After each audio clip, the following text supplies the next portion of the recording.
Okay, so I'm going to show how I attach the pool noodle to my bike.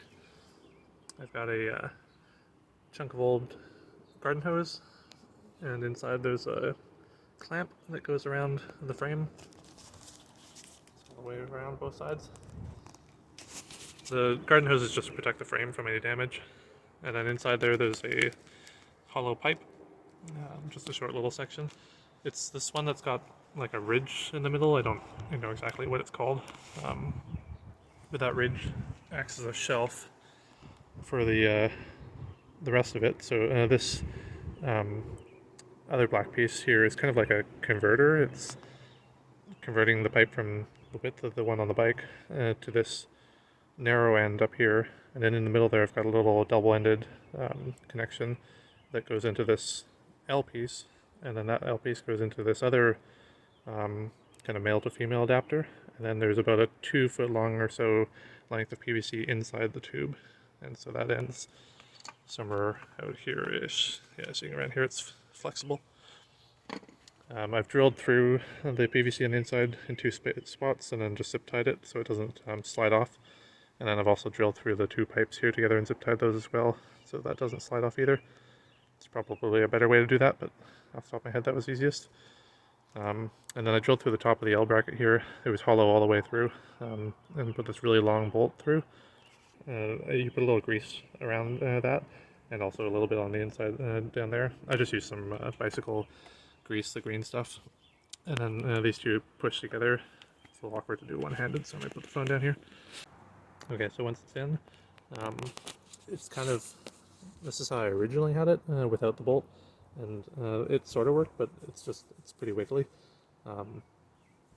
So this looseness, I had one time where it actually fell off, so then that's where I put this big bolt through.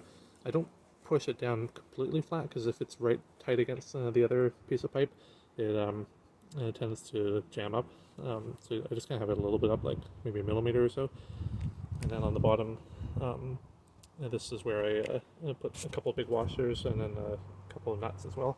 So there's 2 big washers. One of them's a little bit smaller than the size of the black pipe bit, and then the other one's smaller again, just to fit the diameter of the bolt.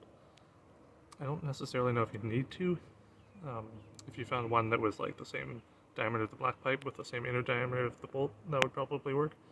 The 2 nuts is supposed to be like the first one closest to the washers is the one that actually determines how tight the thing is, and then the second one just locks the first nut in so that the first nut won't loosen so easily. This is a new thing I just added today, so I'm not sure how well that's going to work, but I'm hoping that's better. That was Russ Hayes' suggestion. And then also the head of the bolt up here, I've kind of chiseled away at the white corner piece to make it so that the bolt can kind of sit a little more flush. There's a bit of a square or knobby bit to it underneath the head. I'm hoping that that'll help it, prevent it from spinning on its own independent of the pool noodle as well. But it might need adjusting. I might need to chisel away at it a little bit more. Yeah, so once it's all in, and you can have it completely flat against the bike, like that. And then if you want to push it out in traffic, you put it out like that. It is only attached to the frame of the bike, not the forks or anything, so it's completely independent of the steering. You just want to make sure that it doesn't interfere with your cables too bad. I think mine touches it a little bit, but it's barely. It's only at a really extreme angle. And then if a car were to come and hit you on the end here, you should just push it right out of the way.